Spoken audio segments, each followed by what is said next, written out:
Hello students, আমি Nitish sir জ্ঞানজ্যোতি coaching সেন্টারের পক্ষ থেকে তোমাদের প্রত্যেককে জানাই আরও একবার স্বাগত। তো স্টুডেন্টস, আজকে আমি তোমাদের সঙ্গে আলোচনা করব এনইপি 4 ইয়ার আন্ডার গ্র্যাজুয়েট প্রোগ্রামের অধীনস্থ যে সমস্ত ছাত্রছাত্রীরা যারা নর্থ বেঙ্গল ইউনিভার্সিটি আন্ডার বিভিন্ন কলেজগুলোতে পড়াশোনা করছো তাদের জন্য আজকে সিক্স সেমিস্টারের মেজর 13 যে হিস্ট্রি রয়েছে সেখান থেকে আজকে লেফট উইং মুভমেন্টস নিয়ে আলোচনা করব। ক্লাসটি শুরু করার পূর্বে তোমাদেরকে বলে রাখি, যারা এখনো চ্যানেলটিকে সাবস্ক্রাইব করোনি তারা অবশ্যই চ্যানেলটিকে সাবস্ক্রাইব করে পাশে থাকা বেল আইকন অল প্রেস করে দেবে, যাতে নেক্সট টাইম থেকে কোনো ভিডিও আপলোড করলে তার নোটিফিকেশন তুমি সবার আগে পেতে পারো। এছাড়া যারা ভাবছো যে অনলাইনে আমাদের ক্লাস জয়েন করবে তারা অবশ্যই যোগাযোগ করবে আমাদের অফিসিয়াল নাম্বার 7076398606 নাম্বারে অথবা 6295916282 নাম্বারে। তোমাদের টোটাল কোর্স ফি রয়েছে তোমাদের এই সাধ্যের মধ্যে জাস্ট ফর 1199 রুপিস পুরো সেমিস্টারের কোর্স ফি। তো দেরি না করে আজই যোগাযোগ করো আমাদের সঙ্গে এবং যুক্ত হয়ে যাও আমাদের অনলাইন ক্লাসে। চলো শুরু করছি আজকের ক্লাসটা, লেফট উইং মুভমেন্টস। ওকে, আজকে ক্লাস নাম্বার 8 চলছে, ইউনিট নাম্বার 1 থেকে। কেমন? চলো কি বলছে দেখো, যেটাকে আমরা বলি বামপন্থী আন্দোলন। লেফট উইং মুভমেন্ট মানেই হচ্ছে বামপন্থী আন্দোলন। 20 শতাব্দীর ভারতের স্বাধীনতা সংগ্রাম এবং শোষিত মানুষের কিন্তু অধিকার আদায়ের লড়াইয়ে কিন্তু বামপন্থী আন্দোলনে এক তাৎপর্যপূর্ণ ভূমিকা পালন করেছে। দেখবা যে এই বামপন্থী বা যারা CPIM, communist party of India, Marxist বা মার্ক্সবাদী আমরা বলি, তো বলছে ভারতে বামপন্থী ভাবধারার সূচনা হয়েছিল মূলত 1917 সালে রুশ বিপ্লবের সাফল্যে অনুপ্রাণিত হয়ে।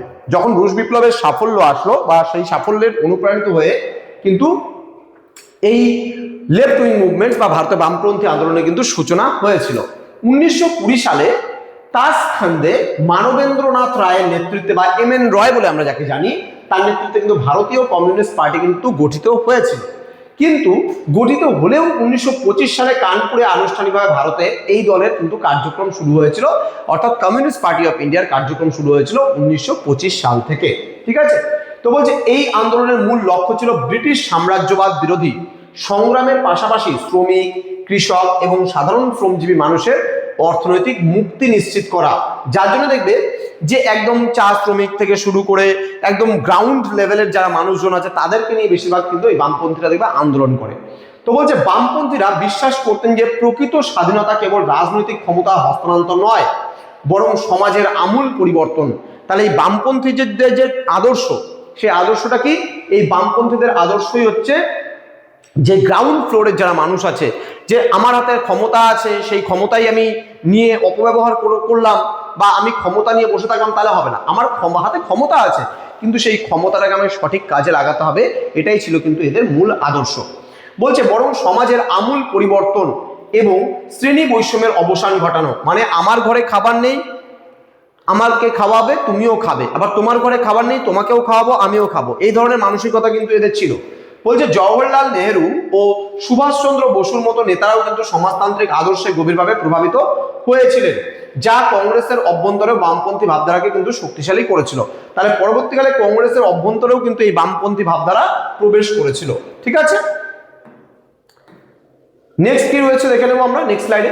বলছে ভারতের বামপন্থী আন্দোলনের একটি প্রধান সাফল্যের ক্ষেত্র ছিল শ্রমিক এবং কৃষক সংগঠন গড়ে তোলা। তাহলে AITUC, যেটাকে আমরা all Indian trade union Congress বলি, তো এই all India trade union Congress যেটা 1920 সালে প্রতিষ্ঠিত হয়েছিল, এদের কাজই ছিল শ্রমিক সম্প্রদায় যারা রয়েছে এবং কৃষক সম্প্রদায় যারা রয়েছে এদের নিয়ে সংগঠন করা বা ঐক্যবদ্ধ করে তোলা। বলছে AITUC প্রতিষ্ঠা শ্রমিক আন্দোলনের ইতিহাসে এক নতুন দিগন্ত করে দিয়েছিল। বামপন্থী কর্মীরা কারখানা এবং খনিতে শ্রমিকদের ন্যায্য মজুরি ও কাজের নির্দিষ্ট সময়ের দাবিতে অসংখ্য ধর্মঘট এবং আন্দোলন কিন্তু পরিচালনা করেছিলেন। অন্যদিকে 1936 সালে সারা ভারতে কৃষক সভা গঠনের মাধ্যমে ভূমিহীন কৃষক ও ভাগ চাষীদের ওপর কিন্তু জমিদারদের অত্যাচারের বিরুদ্ধে সংগঠিত লড়াই কিন্তু শুরু হয়েছিল। যেমন আমরা বলতে পারি তেভাগা আন্দোলনের কথা বলতে পারি, তেলেঙ্গানা আন্দোলনের কথা বলতে পারি বা তেলেঙ্গানা মুভমেন্টের কথা বলতে পারি। তো মতো রক্তক্ষয়ী সংগ্রামগুলো ছিল বামপন্থী চেতনারই কিন্তু ফসল। এই আন্দোলনগুলো সাধারণ মানুষকে এটা বোঝাতে সক্ষম হয়েছিল যে সমাজবাদ বা সাম্রাজ্যবাদ ও সামন্তবাদ উভয় কিন্তু তাদের শোষণের কারণ এবং এদের বিরুদ্ধে ঐক্যবদ্ধ সংগ্রাম কিন্তু প্রয়োজন রয়েছে।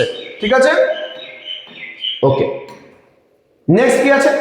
নেক্সট দেখবো কি বলছে, পরিশেষে বলা যায় যে বামপন্থী আন্দোলন ভারতীয় রাজনীতিতে এক নতুন মাত্রার কিন্তু যোগ করেছিল, যা কেবল জাতীয় মুক্তির লক্ষ্যে কিন্তু সীমাবদ্ধ ছিল না, বরং একটি ন্যায়ভিত্তিক শোষণমুক্ত সমাজ গঠনের কিন্তু এরা সবসময় স্বপ্ন দেখতো, যে একটা ন্যায় সমাজ, মানে এমন এক সমাজ গঠন করবো যেখানে ন্যায় থাকবে মানুষের মধ্যে। হ্যাঁ, বামপন্থী বুদ্ধিজীবী ও সাহিত্যিকরা তাদের লেখনীর মাধ্যমে কিন্তু গণচেতনার জাগরণ ঘটিয়েছিলেন। গণচেতনা মানে কি, দেখবা যে এখনো বিভিন্ন পূজা পার্বণে দেখবা, লক্ষ্য করলে দেখতে পাবা যে বিভিন্ন জায়গায় এই বামপন্থীরা বা সিপিআইএম পার্টি কিন্তু স্টল করে, যেখানে ক্ষুদিরাম থেকে শুরু করে বিভিন্ন রকমের মার্কসিস্ট, লেনিন, মার্কস ইত্যাদি বিভিন্ন ধরনের বই তারা বিক্রি করে।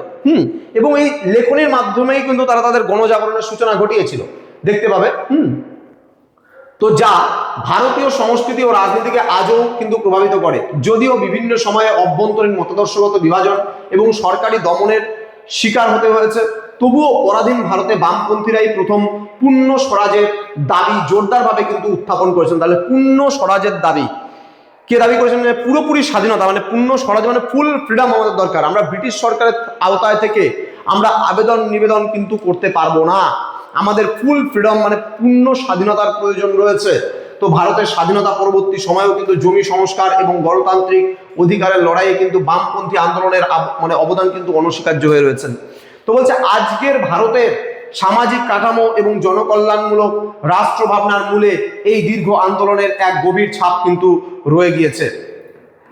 ঠিক আছে, তো আশা করি আজকের ক্লাসটা তোমরা বুঝতে পেরেছো। লেফট উইং মুভমেন্ট একদম ছোট্ট অল্প একটু বিষয়, তো একদম আসলে তোমাদের এটা ছোটতেই আসবে, বড়তে আসার সম্ভাবনা কম রয়েছে তোমাদের পরীক্ষার জন্য। তো তোমরা যারা এখনো আমাদের সঙ্গে যুক্ত হওনি, আমাদের অফিসিয়াল নাম্বারে যোগাযোগ করো আমাদের সঙ্গে। এছাড়া প্লে স্টোরে আমাদের অ্যাপ রয়েছে পিস্টিকল এডুকেশন নামে, সেখানেও তোমরা আমাদের কোর্সটা পারচেস করতে পারো। দেখা হচ্ছে তোমাদের সঙ্গে খুব তাড়াতাড়ি আরও একটা নতুন ভিডিও নিয়ে।